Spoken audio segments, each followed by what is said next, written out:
Hindi, papabibili nga ako ng camera.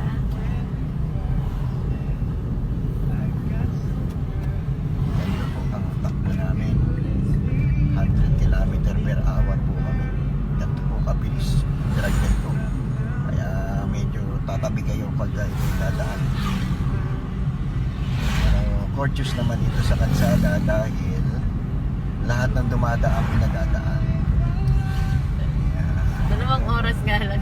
2 oras kami na tumatakbo, wala pa kami sa opisina. Yan.